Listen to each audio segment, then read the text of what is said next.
people live on this planet, and we all depend on water to survive and prosper. We use water to drink, to grow our crops. We use water to produce energy and support our economy. Water is what controls our climate and weather. So essentially, SWOT would track all of this water for the same reason NASA follows water on other planets, because water is essential to life as we know it. Absolutely essential. I have plenty more questions for you coming up, and we will be taking your questions throughout the broadcast. Send us your questions using the hashtag #TrackingWorldWater to learn more about the SWOT mission. And NASA is celebrating the completion of its historic Artemis 1 flight test. The launch from Kennedy Space Center last month was viewed by millions around the world. While in orbit around the moon, the uncrewed Orion spacecraft gave us these breathtaking pictures. Absolutely stunning, Nadia. Take a look at that detail.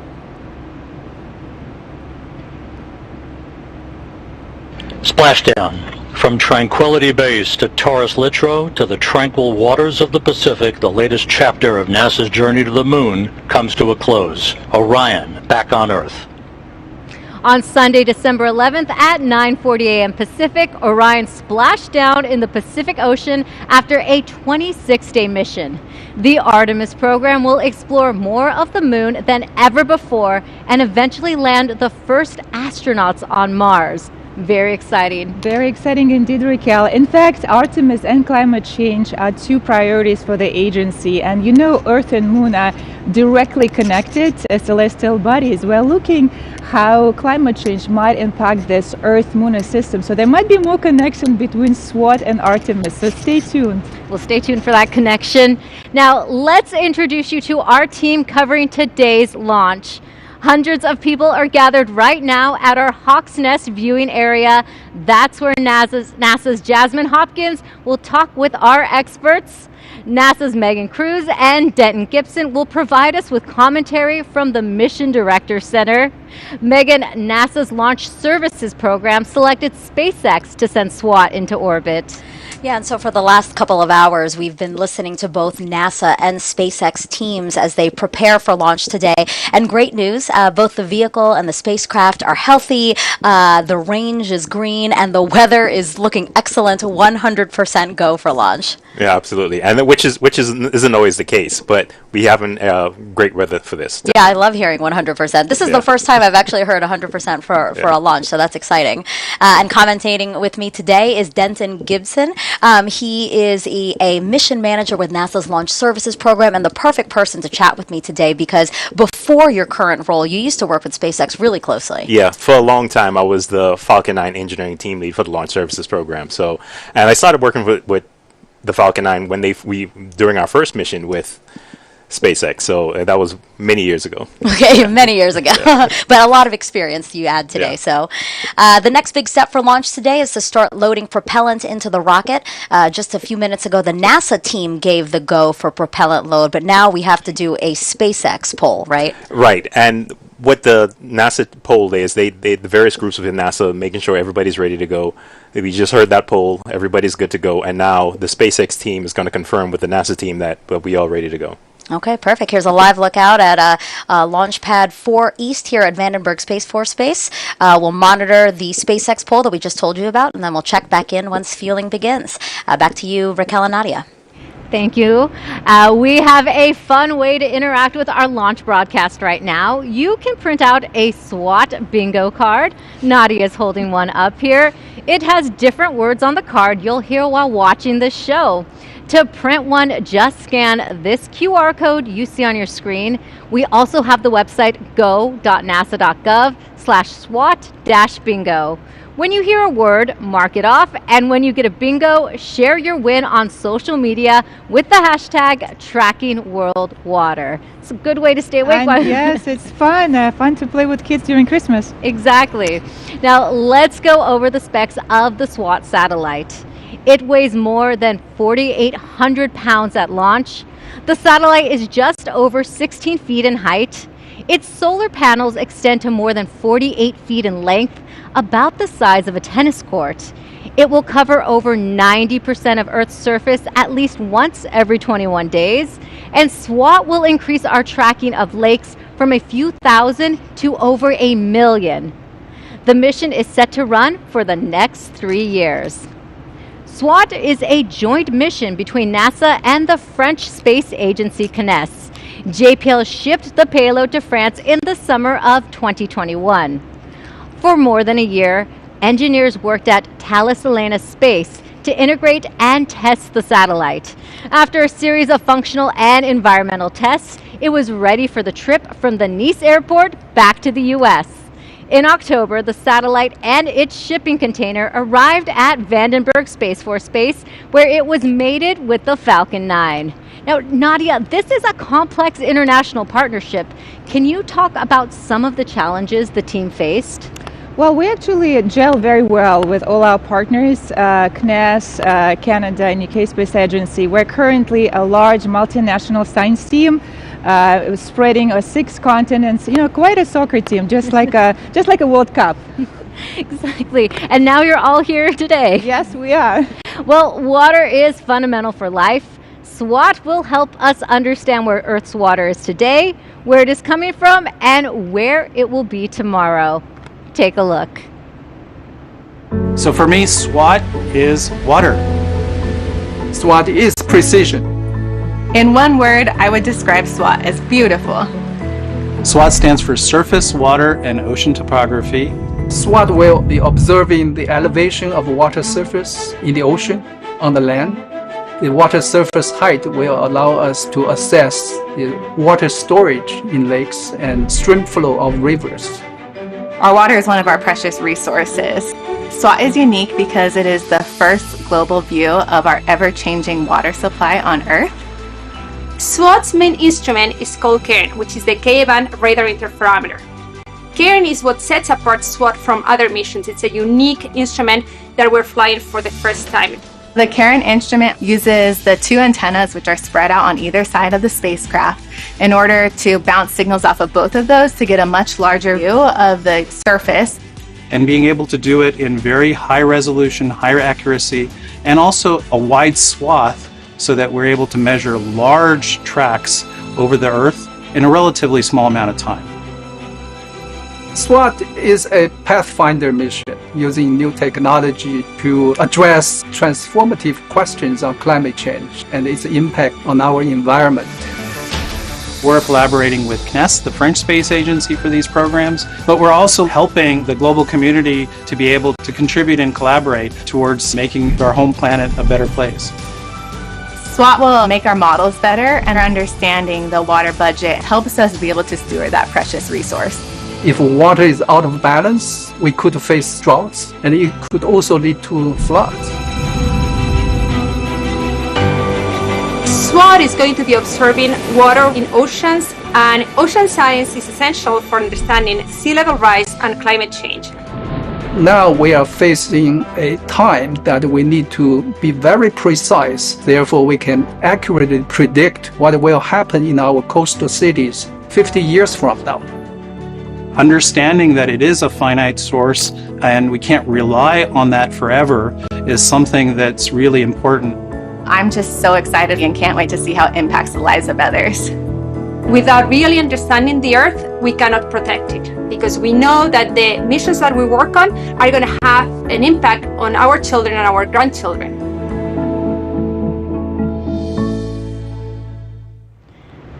NASA has a family of satellites in orbit right now, studying how the whole Earth works as a system. Karen St. Germain is NASA's director of the Earth Science Division. Thank you for joining us today, Karen. It's great to be here. And what kind of role will SWAT play in NASA's fleet of Earth-observing satellites? Well, NASA has a fleet of 25 satellites today, missions that are looking down at Earth, at the atmosphere, at the land, at the ice, and the oceans. And these satellites tell us how the Earth works as a system. But SWAT, as we know, our planet is that we live on a water planet. And so SWAT will give us the first high-definition view of not just our oceans, but the inland waters as well. And and these waters play an important role in climate change and in everyday lives. So it will be an exciting addition to the family. Absolutely. Now, what can we learn through space-based tools like satellites that we can't gather here on Earth? Well, space is the ultimate high ground. It's a unique vantage point from which we can see the entire Earth. And that's especially important when we're looking at parts of the Earth that are remote, difficult for humans to get to. And I'll just give you one example. The southern oceans play an incredibly important role in our climate. They've absorbed more than the oceans in total have absorbed about a quarter of the carbon dioxide, the greenhouse gases that have been emitted in the industrial age. The southern oceans, because they're cold, play an incredibly important role. So set from the unique vantage point of space, we can see these remote areas and better understand how they play into the global system. And Karen, just going forward, how do you see SWOT being a trailblazer for the next Earth science mission over the next decade? It's a great question, and we are already hard at work building the next generation of Earth observing satellites. And these will also look at all the aspects of the Earth system, but just as important as what we're doing is how we're doing it, with open science principles to try to accelerate the pace of discovery from these systems, and with partners around the world. So SWOT is in many ways blazing the trail for how we will develop that next generation of capabilities to accelerate discovery and the use of the data to inform decisions around the world. And Karen, how are you feeling about today's launch? I could not be more excited. We've been waiting for the SWOT launch, and as the team has gone through the challenges that you discussed a few moments ago, and so it's been a long road to get here, and we are so excited. We cannot wait. Oh, it's very exciting. Thank you so much, Karen, for joining us. Enjoy the lunch. We all will. All right. Thank you so much. Now, it is T-minus 32 minutes and counting to today's launch of the SWOT satellite. Let's check in on launch operations. Megan is live. Megan, preparations for this launch began hours ago. So where do we stand right now? Yeah, so Falcon 9 fueling is underway. SpaceX's launch director gave the go for propellant loading about a couple of minutes ago. So now liquid oxygen and RP1, or rocket grade kerosene, both are going in to the rocket's first stage. Right, correctly. And it's underway, and everything is going smooth so far. No issues to report. Perfect. So if we take a live look at the pad here, a beautiful shot of the payload fairing there with SWOT tucked safely inside. Denton, we talked about why SpaceX starts fueling so close to launch. Why when other launch providers start hours earlier? Yeah, and one of the main reasons, they're using densified propellants. So they're very, very cold. That way it allows them to fit more fuel and oxidizer into a tank without having to increase the size of the tank. And the reason why it's so close to launch is that you don't want those densified propellants to heat up any, and that will cause cause you to kind of bleed off some of your oxidizer, etc. So, and that's why they do it so close to launch. It doesn't give that fuel and those propellants much time to heat up. And as we look at this live picture here, you can see that telltale sign of soot on the booster there. That means it's flown to space before. Yes, this thing has flown 5 times before this, and it's a combination of Space Force missions as well as some commercial missions. So we do have some familiarity with this booster, and the soot is just a little seasoning on the booster. Some seasoning. I love how you say that. Okay, well, perfect. So far, so good. A really quiet count. We're hearing the call-outs we're expecting. Nothing out of the ordinary. So, again, so far, so good. So we'll send it back to you guys, Raquel and Nadia. Thanks for the update. We'll go back to our commentators as we get closer to launch in just a few minutes. But first, we have some questions to answer about the SWOT mission and water. Our first question is from a student. Here's Meadow. Hi, my name is Meadow. I'm 7 years old and I live in Studio City, California. I wonder how much water is on planet Earth. Hi, Meadow. Good question. There are more than 1 billion cubic kilometers of water on Earth. A lot of water, Raquel. It's a lot of water. Thanks for your question, Meadow. And we have a social media question coming up as well. Let's see it. At Kawan wants to know, what is the most important thing to know as a NASA scientist? To know as a NASA scientist, well, hard work, some math and physics is a good skill, and have fun while doing it. And you possess those all, Daria. We have another question coming up. Zeros and Math wants to know, what's the accuracy of SWOT? We are shooting for centimeter precision with SWOT. It's a very precise mission. We are improving our accuracy about 10x compared to our current observing capability of the ocean water and inland waters as well. All right, thank you. All right, we have one more question coming in. Kevin Rainville wants to know, will it give us the rate of sea level rise? We will definitely observe the rising oceans and rising sea, particularly close to the coast. And as we collect more and more data, we can estimate the rate, which is, the change over a certain period. This is what the rate is. Yes, excellent question. Yes, it was. Now, remember, you can send your questions online by using the hashtag #TrackingWorldWater. Now, you are looking live to the launch pad right now. We are T-minus 28 minutes to liftoff. SWOT data will help researchers better understand the ocean's role in climate change. Let's go to Jasmine live at the Hawk's Nest to learn more about the mission's science. Thank you, Raquel, and welcome to the Hawk's Nest. This is the main viewing location at Vandenberg, and there are over 500 guests scheduled to be in the surrounding area tonight, and right now I'm thrilled to be joined by Li Luangfu, the SWOT project scientist who's been working on water monitoring missions for over 2 decades. Welcome, Li. Thank you very much, Jasmine. Of course. It's a pleasure to be here. We are so glad to have you. It is very special. Can you tell me, what are the main science goals of SWOT? Yeah, the main science goals are to better understand the ocean's role in climate change and how in a warming climate is affecting the Earth's rivers, lakes, and the reservoirs.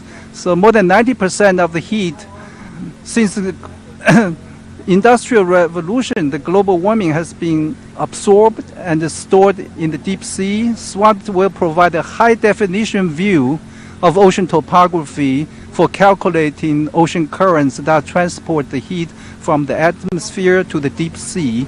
So the data will help improve ocean models to assess the ocean's capacity in the future to keep absorbing heat, protect humanity from global warming.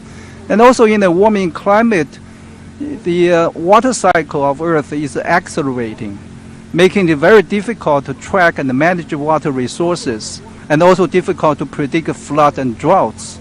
So most of the lakes, rivers are not well sampled, but the SWOT for the first time will provide a global survey of the elevation of the lake storage of water and the flow rates of river, allow us to better model and so manage the water resources and predict floods and droughts. This is in a nutshell. Right. Very good in a nutshell. And I like that you said that this is the first time that we're seeing something like this. So what sets SWOT apart from previous satellites? Yeah, it's all about the spatial resolution and the coverage. For instance, the footprint of the radar on SWOT is 1,000 times smaller than conventional altimeter, making this spatial resolution of SWOT much, much higher. And also, it will cover all the ocean and the surface water without any gaps between 78 degrees north and the south. Wow. So we're getting something we've never seen before. And Li, you've been working on SWOT since the beginning for 20 years. What does it feel like to be here for launch? Yeah, this mission is 20 years in the making, and this is the fourth satellite mission. I serve as a project scientist. So, but this mission is the most complex and challenging, representing the culmination of my 40-plus years career at JPL working on oceanography from space. So my feeling now is a mixture of excitement, fulfillment, and also some anxiety. Right, yes, a little bit of anxiety. I know that you and your team will breathe a sigh of relief when we're done tonight. Absolutely. Fantastic. Lee, thank you so much for joining us. Yeah, thank you. Of course. Raquel, back to you. Thank you, Jasmine and Lee. The SWAT satellite is truly a remarkable spacecraft. Earlier, I got a chance to look at it up close with SWAT project manager Parag Vaze. Parag, we're standing here in front of a 1/3 scale model of SWAT. So can you tell us a little bit more about the key scientific instruments on board? Absolutely. So on this model, of course, you see the full spacecraft, but the instrument package is really on this configuration, first featured with our brand new instrument called the Karen Ka-band radar interferometer. What makes it an interferometer is really having a radar with signals that are transmitted and received from two separate antennas that are separated by a large distance. We also need other instruments to make SWAT work. We have a radar altimeter, which is a more traditional kind of altimeter, gives us precise but very small strip maps. We have a microwave radiometer that's used to correct the altimeter measurement in terms of the water vapor as the signal is going through the Earth's atmosphere. And we also need a set of instrumentation that tells us a very accurate position of the spacecraft in space itself. We have a GPS receiver that you don't see here, it's inside. We have a DORIS system, and we have the laser retroreflector array. And can you let us know how SWAT will communicate? Data, first of all, 1 terabyte of science data every day that has to be downlinked and then processed into products. The key to being able to do that, of course, is we have a very large recorder, memory recorder inside the module here, but then getting it out is the job of this antenna system. That's the X-band antenna system that's downlinking at 600 megabit per second. And we also have an S-band system that's more for command and control and basic mission operations. We obviously can't take SWAT like this in space. How will it fold and unfold after launch? So the whole system is, of course, needs to be compact. It's folded off to the side of the payload module that you see here, and it basically deploys in 3 phases. One that's first coming up, and then moving out, and then the antennas finally deploying on the side themselves, and then the whole system is locked in place. It's a very interesting explanation. Thank you so much, Parag. Of course, happy to do that. Time to check in with the launch team at the Mission Director Center to see how the countdown is progressing. Megan and Denton, how are we looking? So we are T-minus 21 minutes and 59 seconds and counting until liftoff, and fueling of the SpaceX Falcon 9 continues, right, Denton? Yep, it's continuing, it's progressing just fine. Everything is moving along as it should. Great news. So the U.S. Space Force, we know, is responsible for the range, making sure it's safe to fly our intended trajectory. Any concerns there? No, actually. The range is green right now. Weather's looking good. All of the assets in the correct configuration. And so we're all completely green right now. Talk to me about trajectories. That it's not an easy task to design one, right? That's where a lot of the real rocket science is to design a trajectory. It's basically you're trying to get from the launch pad to a point in space.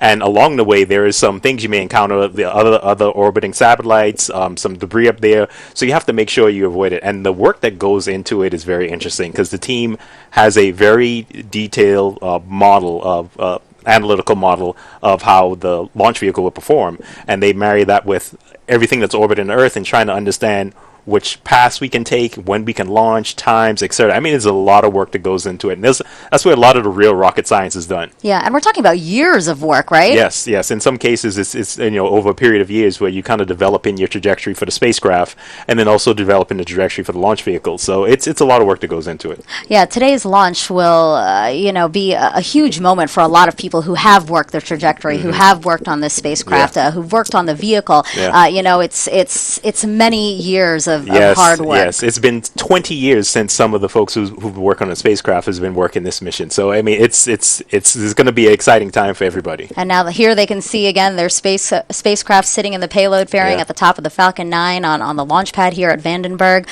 The Space Force also monitors the weather for us. And again, let's take a look at the weather graphic we have prepared for you guys. The launch weather officer reporting 100% go for launch. Amazing. Yes, it's very rare to see that, but we're happy to have it. Absolutely. And speaking of seeing, it seems like we are going to see the launch today, right? Visibility is looking amazing. You know, not the typical fog we usually see here. Yeah, it's usually foggy here, but we're in for a treat because we actually got some clear day today, so we can actually see the launch vehicle. Yeah, and then here we see some of the venting we were talking about. You know, we have to vent, right, to maintain the right kind of pressure. That is correct. I mean, and you'll see this as a normal part of it. You'll see it kind of cycling on and off throughout the count, just maintaining the appropriate pressure within the tanks. And this is venting of liquid oxygen, right? That is correct. Okay. All right, so everything is looking good. Can't wait to see this launch as we were talking about. So we'll send it back to you, Raquel and Nadia. All right, thank you so much, Megan and Denton. Joining us now on the West Coast is Janet Petro, the Center Director for Kennedy Space Center on the East Coast in Florida. Thank you for joining us today, Janet. Thank you, Raquel. Happy to be here. Great. Now, most launches take place at Kennedy, but sometimes, like today, we launch from Vandenberg. And why is that? Yeah, so the Launch Services Program has multiple locations where they launch from. And so, as you mentioned, we're here today on the California coast, and we have several locations in Florida, but also as far away as Alaska and New Zealand. I mean, it generally depends on the science mission itself, right? The science mission and ultimately the orbit that it needs to be in to conduct its science. So, in general, we launch from the East Coast when we need an equatorial mission. And then in the case of today, where we're looking more at the polar missions, we generally launch out of the West Coast here at Vandenberg. And tell us more about the Kennedy Space Center involvement in launches here at Vandenberg. So the Kennedy Space Center, we are very, very proud to host the Launch Services Program. And we've been doing so since 1998. And that program, I'm very proud of that program. I tend to think of them as the world-renowned experts in launch vehicles, and they really, really do understand all of the launch vehicles and provide a great service to our agency. They really do the end-to-end services on launching a mission. You know, they'll work with the spacecraft providers, they'll work on the design, they provide data, telemetry, and then, like, you know, today we're providing the launch services, the mission assurance for each of the missions. And like I said, they've been doing it since 1998. They do a really, really great job wherever, whatever location the mission is going out of. So very, very proud of that program, and we host them out of the Kennedy Space Center. That's an excellent program, Janet. And what Earth-related missions are coming up for you in the near future? Oh, goodness. I am so focused on this year. You know, we just had the JPSS-2 in Lofted, and now what we're doing today with SWAT. I'm trying to think next year. We have a little bit of a break until April coming up. We did earlier this year launch the GOES mission. Right, some ISS launches. Yeah, I can't, and you know, of course, the other missions outside of the Launch Services Program. Of course, we do the crew to the International Space Station. We do the cargo to the International Space Station, and you know, we just came from our big mission was Artemis, and very, very proud to get that launched out of our pad. And you know, we just recovered the vehicle down in San Diego, and that was an incredible experience. The Exploration Ground Systems program down at Kennedy, they're the ones responsible for the front end, the launch piece of that program, and then the recovery operation here on the West Coast, and they did a really outstanding job. We had a tremendously busy year at the Kennedy Space Center, and I like to say it's our diamond anniversary, our 60th anniversary. So it was a great way to really cap off the year with Artemis, and now ending with the SWAT program here tonight. We had a record number of launches. We're at like something like 53 launches that we supported from the East Coast, and our center supports whether it launches on our property, Kennedy Space Center property, or on the Space Force property, Cape Canaveral. We provide all kinds of services, whether it's our propellant services or standing up our EOC. And so if you think about that, 53 launches, that's about fantastic one a week. Year. Thank you, Janet, so much for that. Thank you all. Anniversary. Now, there is a growing community of scientists eager to use SWOT data. Let's go to Jasmine live at the Hawk's Nest to meet one of them. Yes, Raquel, that is right. I'm here with somebody who is also eager to get his hands on that SWOT data. Toby Minear with the Ceres Group from CU Boulder in Colorado. Welcome, Toby. Thank you. Glad to be here. We are so glad to have you here. You are a research hydrologist with that group. So can you tell me what are some of the applications of SWOT? Well, SWOT is amazing because it has this really unique capability of measuring water levels over a big area.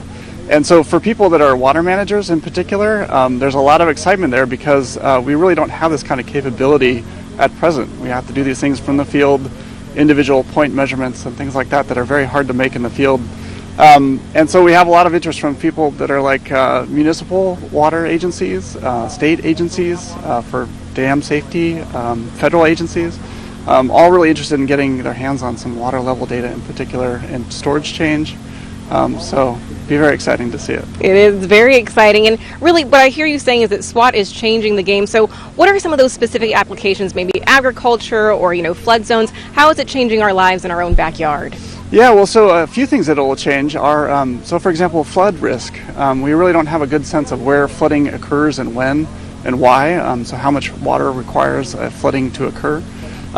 So for example, a good place for that is on the coast. We don't really have very many gauges along the coast at the freshwater and saltwater interface. And so, yeah, I think we'll see a lot of changes there, a lot of changes inland for lakes and wetlands too. Wow, that's really exciting. And I understand, Toby, you're also in this group called the Early Adopters. What is that and who's in that? Yeah, so the Early Adopters group is about 25 different organizations. They come from all over the world. And these are people that are interested in SWOT data. They've heard sort of through the grapevine that there's some data coming out for water level data. And these are agencies that are non-governmental organizations, that are governmental organizations ranging from city level water agencies up to federal agencies. So a lot of excitement there from the water community. Right, very exciting. Toby, thank you so much for joining us. Thanks. Raquel, back to you. Thank you so much. This will be the last launch for NASA's Associate Administrator for the Science Mission Directorate, Thomas Zurbuchen. During Thomas's 6 years in the role, he has overseen nearly 100 science missions, including SWOT, DART, the Double Asteroid Redirection Test, the Mars 2020 mission, and the James Webb Telescope. He also co-authored and authored more than 200 articles and received many agency awards. Congratulations, Thomas. Congratulations, Thomas. Yes, Thomas will be missed. He is known for his energy, dedication, and scientific curiosity. When I was doing my first lunch with him, Sentinel-6, Mike Friley, he was very supportive. So yeah, Thomas will be missed. But congratulations, enjoy, well deserved. Absolutely, enjoy that. The president of France's space agency, CNES, Philippe Baptiste, sent us this message about today's launch. The result of NASA and CNES historic partnership in oceanography that all started more than 30 years ago with TOPEX Poseidon is really essential. And I am very proud to send you this message and to be with you, at least in spirit, for this launch. I want to say once again a few words how proud CNES and its team are to be involved in this ambitious international adventure alongside NASA. SWOT is the first space mission to survey the planet's freshwater resources on a global scale. The water elevation of lakes and water courses, the discharge of rivers, and the fine dynamics of the oceans are all vital data that are going to help us better adapt to climate change. In this respect, SWOT truly marks a revolution for space hydrology, and we are proud to be embarking on this endeavor with the French community of scientists, of users, and of course with our industry. I wish you a successful launch, and go SWOT, go! Go SWOT! Climate change is a topic front and center for everyone, including NASA. Joining us now is NASA's Sandra Conley. Thank you for joining us, Sandra. Thank you for having me. Now, as a leader in science, what does it mean to be part of this mission? Oh man, this is such an exciting mission. You know, it's unprecedented in many ways. It's going to be the mission that for the first time ever, we're measuring surface water around the world. Freshwater sources, saltwater sources, how they ebb and flow and move in between each other, how the energy is transferred across those water bodies, and also with the environment. And it's really going to help us improve our weather forecasting ability and our climate prediction abilities. It's a real trailblazer. Now, SWAT is a joint mission between NASA and CNES. Climate change knows no boundaries, so why is it important for a mission to be an international collaboration? So, science knows no boundaries, right? So our scientists are from all around the world, and this partnership with CNES is tremendously important. It spans over 30 years on ocean altimetry missions, and that's not even counting other partnerships that we have with CNES to achieve our science. So we're looking forward to many, many more missions together with them. Well, Sandra, as you know, SWAT is the first science team that fully complies with open science requirement. Can you tell us more about NASA's open science paradigm and how do we kick off the year of open science with SWAT? You know, that's a great question. So our space satellites give us a really unique vantage point to observe the Earth, right? So we're able to look at it as a global system, right? And the data that we've collected through our satellites over the 50 years allow us to really look at the ground, the atmosphere, and the oceans. And what open science and open data is going to enable us to do is to take that to the next level and give it to the individual user, whether they're decision makers at the local level, at the regional level, or even tribal communities. It's to give that information to people so that they can make informed decisions regardless of their business. You don't need to actually be a scientist or an engineer moving forward to be able to leverage this data and apply it to your day-to-day business. Looking forward to the data. Thank you so much, Sandra. Thank you. Now, let's head over to our commentators. We are T-minus 7 minutes our launch of the Falcon 9 rocket from Vandenberg Space Force Base. Megan and Denton will navigate us through that terminal count. Yeah, just under 8 minutes to liftoff, and we are looking fantastic for launch. Weather is a go. No collision concerns on the range for our instantaneous opportunity to launch at 3:46 and 47 seconds Pacific time. We see a live shot of the Falcon 9 sitting on Launch Pad 4 East here at Vandenberg Space Force Base. This reusable two-stage rocket standing about 230 feet tall. The first stage is the bottom two-thirds of what you see there. That's called the booster. And then at the right over that, you see this black piece there. That's the interstage adapter, which connects the first and second stage. And then at the very top, the payload fairing. And you see SWAT painted on there. SWAT is tucked safely inside of it, folded up to about the size of a mid-sized car. Engine chill.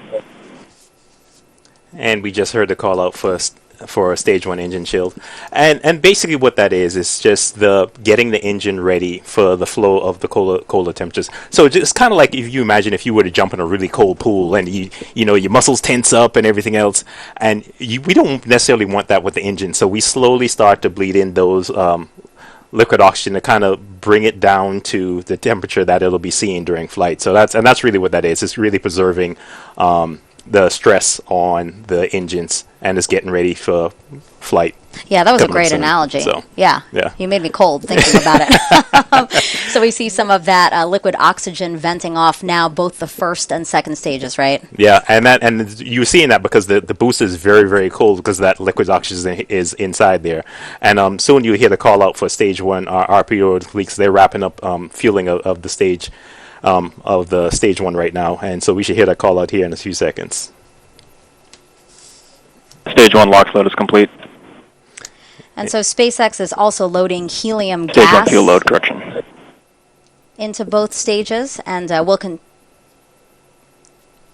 continue to top off until about a minute and a half before launch. Falcon 9 uses helium as a pressurant, meaning it uses helium to maintain pressure in the tanks as liquid oxygen and RP1 are consumed by the engines during ascent.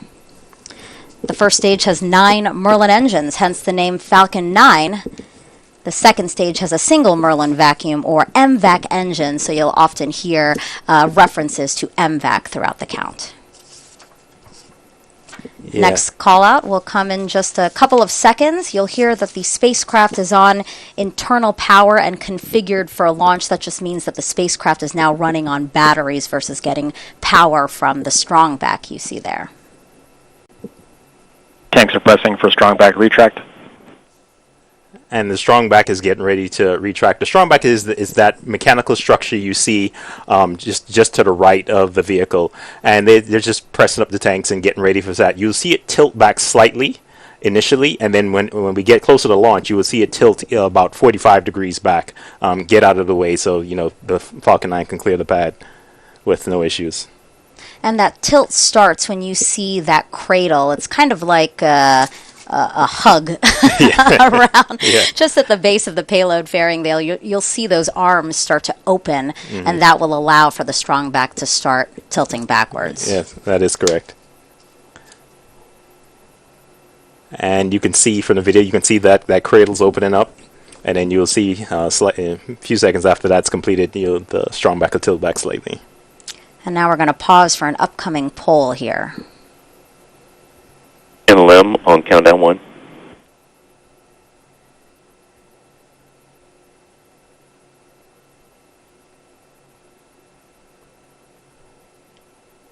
NLM copies.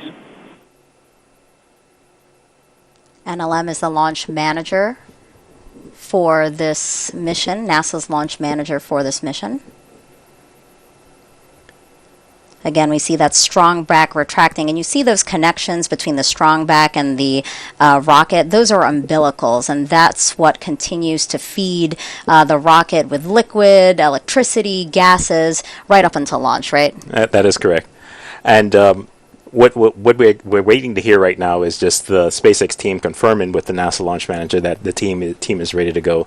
And so LD, NLM, countdown 1. LD, go ahead. NASA is go for SWAT launch. There you go. Perfect news. Stage NASA 1 launch go load for complete. launch. Stage 1 POGO. Yep, and you heard the team is all good to go. And so right now, Stage 1 LOX load is complete. At this point in time, the Stage 1 is completely filled with fuel. We're just waiting for them to top off the Stage 2 tank. And today we're going to be treated to some sonic booms, since the booster will land right back here at Vandenberg Space Force Base, just about 1,000 feet from where it's going to launch. Yes, which is always exciting to see. I mean, it's just so fascinating that the booster is going to land basically just very close to where it took off from. Yeah, that's going to be great. And as you said, again, because visibility is so great, we won't just see the launch. We're also going to see that booster coming back to land. Yeah, it is key. It's taking everything I have to stay inside and not go outside and see this with my own two eyes. No, you have to sit in here with me. And in these last few minutes, Falcon 9 is performing final health checks on its primary communications, avionics, and propulsion systems in preparation for flight. This is The Rock. Range is green. And we just heard that call out that the range is good. And we should surely be hearing the call out for that Stage 2 LOX load is complete. And at that point, all of the propellants will be loaded onto the vehicle. Stage 2 LOX load complete.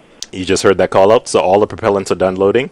And at this point in time, we're just gearing up for Falcon 9 to go into startup, which is basically the computer taking over and going through its last set of configurations and checks to make sure that we're good for launch leading into T0. And remember how Denton was telling us earlier, we see the amount of liquid oxygen coming off of the rocket fluctuating throughout the count. Here, that's what we're seeing again, to maintain that pressure, the correct pressure in both stages. Yep, and what you're seeing right now is them venting the LOX that was in the umbilical tower 9. So it's venting that out and getting it all ready to go for launch. Falcon 9 is in startup. And we just heard that call out. Falcon 9 is in startup, which means the flight computer is taking over and is just preparing for its initial launch sequence. And now both stages are pressurizing for launch. Next call out in just a couple of seconds. Launch director, go for launch. SpaceX launch director confirming go for launch. Range remains go, weather is go.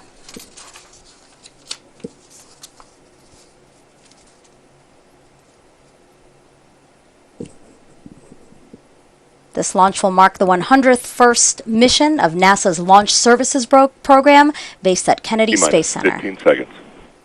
Here we go. 10, 9, 8, 7, 6, 5, 4, 3, 2, 1. Engine ignition and liftoff. Liftoff of SWOT, our first global survey of Earth's surface water to study how this ever-changing resource affects our climate.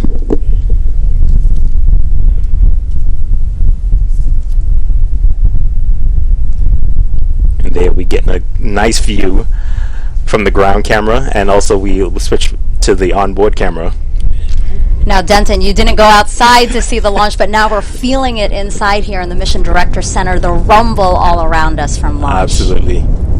And now you're getting a good look at the onboard camera looking down towards the aft end of the rockets, and you can see the Merlin engines coming to life there.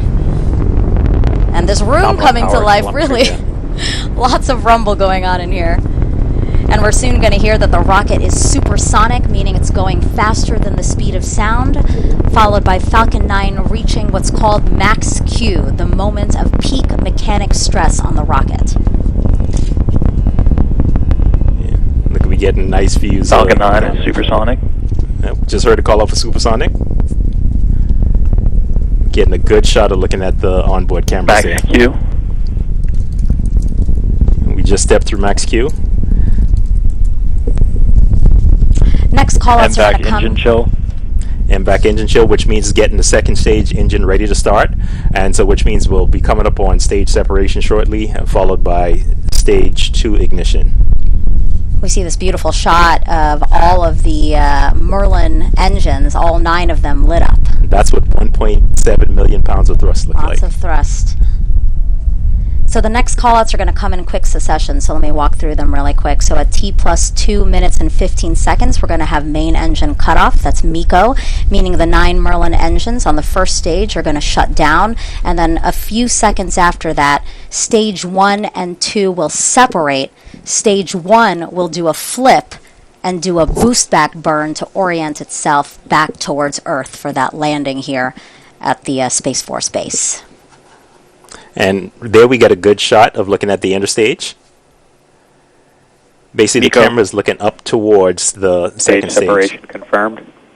And there you go. Live video of stage 1 and 2 separating. MVAC ignition. And there's a good look at the Stage MVAC one, ignition startup. the MVAC engine coming to life. That's great. You are seeing the stage 1 booster do its flip. And now the engine bell of the MVAC engine lit up. This is a camera shot of stage 1 here, again on its way back to Earth. In just a couple of seconds, we're going to see the payload fairing jettison. Fairing separation confirmed. We just heard a call out for fairing separation, and there's a good onboard view of the SWAT spacecraft, and you can see the fairing is gone at this point in time.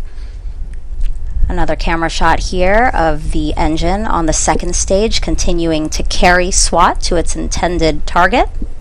We have a couple of camera views of this engine here, so you might see a couple of Stage 1 different boost back angles. shutdown. Yeah, and then you'll see it cycling through the views of the stage 2 engine, and as we get closer to the separation, it'll go back towards the spacecraft. And we just heard a call out for the boost back burn ending on stage Both 1. stages are on nominal trajectories.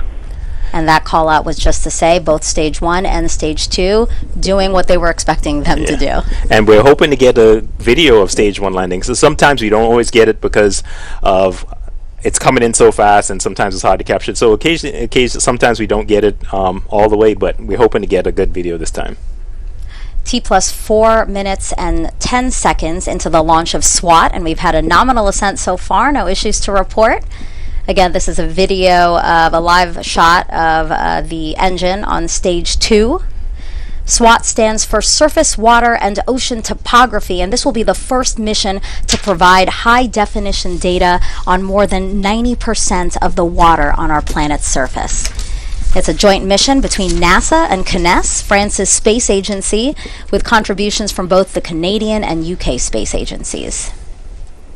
SWAT is the fourth NASA LSP science mission to launch from Vandenberg Space Force Base, and the sixth LSP science mission overall to launch on a Falcon 9, Denton. Yes, and we got a lot more missions coming up on the Falcon.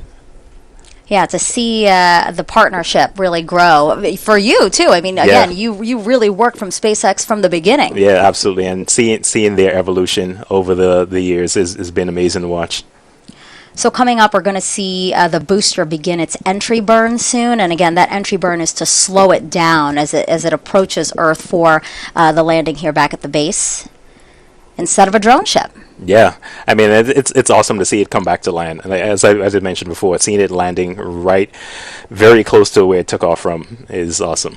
So then how does this work? So again, we're going to have the entry burn that slows it down, and then there's a landing burn, right? Yeah, so you have the boost back burn that kind of gets it back towards the launch pad, and then the entry burn kind of slows it down as it's coming into the atmosphere, and then you have the landing burn that basically puts it down gently on the pad. Mm-hmm. Yeah, SpaceX has become real pros at landing their boosters. Absolutely. And it's becoming routine for them at this point in time, and so this is just a normal course of business for them. Again, we are looking live at stage 2. Stage 1 entry burn. We just heard the call out for stage 1 entry burn. Means it's coming back into the Earth's atmosphere. And there we go. We got a good video of it. Yeah, so you can see those hypersonic grid fins illuminated by the flame from the Entry booster. Stage 1 FTS is safe. You see that the screen went black there. That's because they just shut down the engine. That's correct. Both stages are As on normal planned. trajectories. But I was talking about those hypersonic grid fins that you see. Those help guide the Falcon 9 booster back down towards Earth. So now that we're done with the entry burn, the next burn is the landing burn. Mm-hmm. It's just one engine right just before it touches down. Correctly. Just gently set it down on the pad. The next milestone for the second stage is going to Stage be 1 is transonic. SECO 1. Yeah, and SECO 1 is the first shutdown of the second stage engine, and then for this mission we're going to have 2 burns. So you'll Stage see 1 landing burn. after stage 2 shuts down, it'll coast for a while, and then we got a good video of stage 1 It's about to land. How exciting. coming in for its landing burn there. Again, the grid fins moving ever so slightly to make sure that it's coming down exactly how they want it to come down. Yep, and you could see the pad coming into view. There it is. Wow, those sonic And booms. then the sonic booms, trademark sonic booms. Wow. And good touchdown of the stage 1 booster. Touchdown. Perfect. Stage Oh, 1 landing is confirmed. so glad to see that live video. Again, sometimes Yes. we don't get it. That was amazing to see Yes. and feel, really. Yes, see and feel, and we get to use this booster again. Yeah.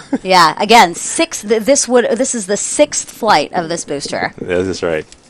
Okay. So we are still awaiting, again, that shutdown Stage 2 FTS is safe. of the second stage. Yes. And when it does shut down, it's going to be over the Pacific Ocean, just west of the southern tip of Baja California. Again, exactly where we want it to be, following that well thought out planned trajectory. Yep, and the team is reporting back. Everything's looking nominal. Stage 2, it's right where it's supposed to be, and looking good. MVAC shutdown.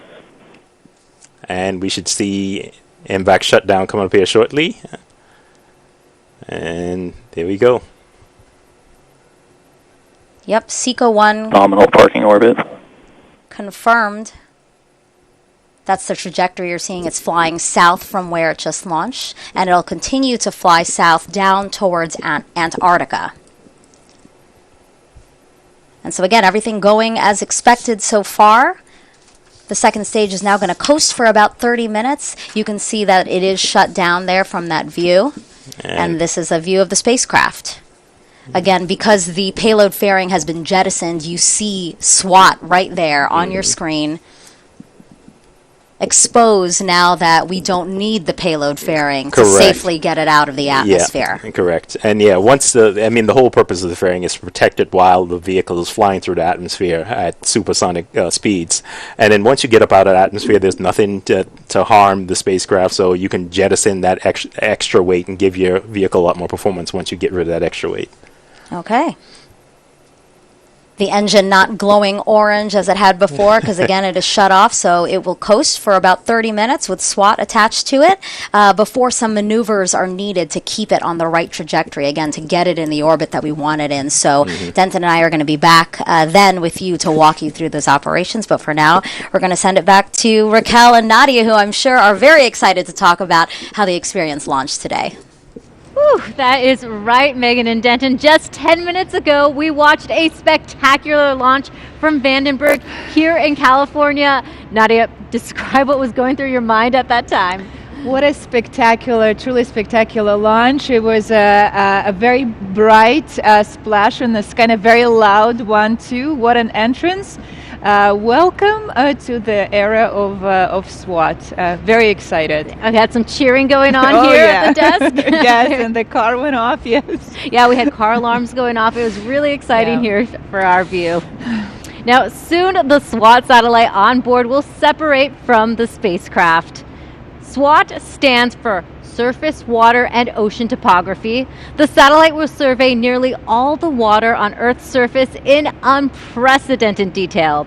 SWAT will provide insights into how the ocean influences climate change, how a warming world affects lakes and rivers, and how communities can better prepare for disasters like floods. And we are covering every angle of the SWAT mission, from the new data the satellite will provide to how it is paving the way for future NASA Earth missions.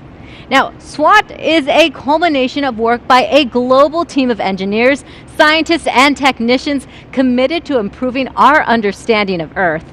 Let's get to know some of the people behind the mission. Planning for future generations requires us understanding how much water we have. And we need to understand the water cycle in a lot of detail, and SWAT will provide that for us. My name is Tahani Amar. I'm Cedric David. Mark Simard. Christine Jabara, and I'm an integration test engineer at JPL. I study the world's rivers. I'm one of the principal investigators for SWAT. SWAT is an Earth orbiting satellite. It stands for Surface, Water, Ocean Topography. SWAT will for the first time make measurement of water surface elevation, not only on the ocean, but also on the lakes and rivers of the entire globe. This in itself will be a scientific revolution. Collaborations and relationship build bridges, and SWAT will be that bridge across the world. SWAT is being designed jointly by NASA and the French Space Agency, with help from Canada and the UK.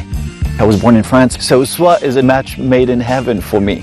Coming to work every day, it's always really nice to know that the system that we're building will collect science data that will help people. I think finally I found a meaning to all of my research. I believe SWAT will create a lot of peace because we all need water. Now more than ever, it's important to recognize that water connects us all, and it might be the one thing that unites us all. You can really see how hard your team has worked there. Yeah, we have a great team. You know, we gel really well together. We scientists, we dream, and engineers make our science fiction dreams come true. And then collectively, we make this NASA magic that enables discoveries and for the good of humanity and science. It's magic indeed. We want to show you how some of SWAT's technology works, but to do that, Nadia and I had to go tap into our athletic skills for this one. Take a look.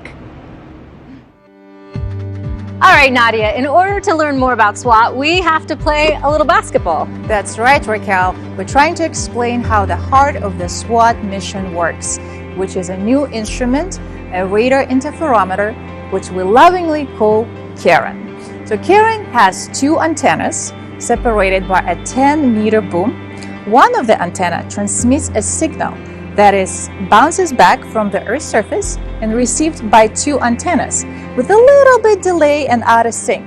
Now, Karen uses this information to compute the distance between the satellite and the Earth's surface, and they calculate the water height.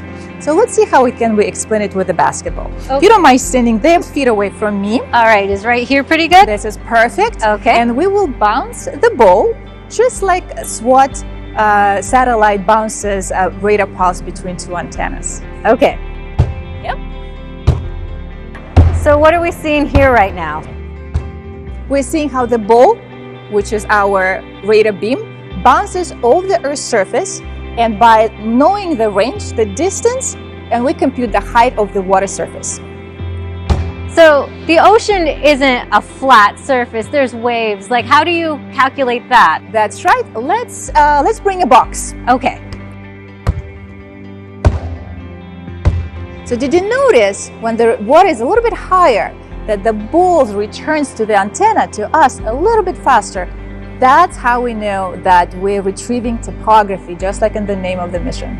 A satellite is doing thousands of bounces per second to capture the data on both sides from both antennas over a wide strip on the ground, about 30 miles, 50 kilometers wide. And then once we do enough of those stripes, we'll eventually cover the whole globe.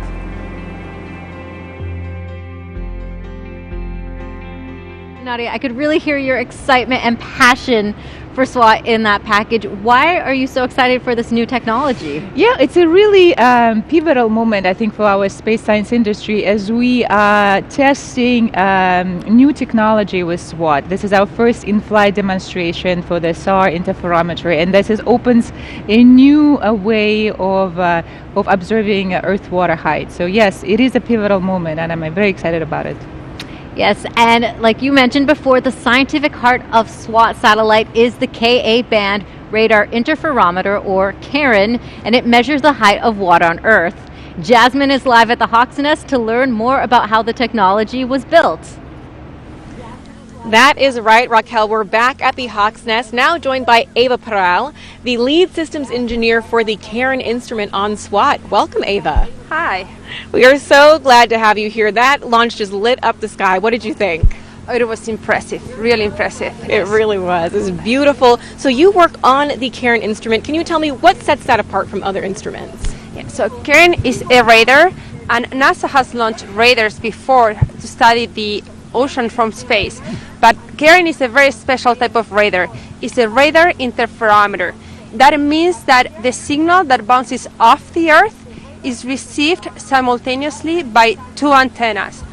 These two antennas are separated by a long distance, about half the size of a tennis court, and they have to be positioned very precisely to levels that are like micrometers. So we're talking about the width of a hair. So you can imagine that adds a lot of complexity to the SWAT mission, but it is that technology that enables the resolution and the accuracy that we're expected to achieve with SWAT of the Earth's water. Right, so we're seeing things in a precision that we've never had before, which is very exciting and complex. So were there any challenges that your team faced while creating CARIN? Yes, CARIN has been pushing the envelope in many, many different fronts. I can give you many examples. One, I just told you before about the mechanical precision that we need to have positioning these two antennas. We also have a very high power amplifier. We need an enormous amount of power to be able to get that signal back to the satellite from the Earth at a level that is detectable by the radar. And that level of power at our frequency from space is by itself a technological achievement. We also have the radar produces massive amount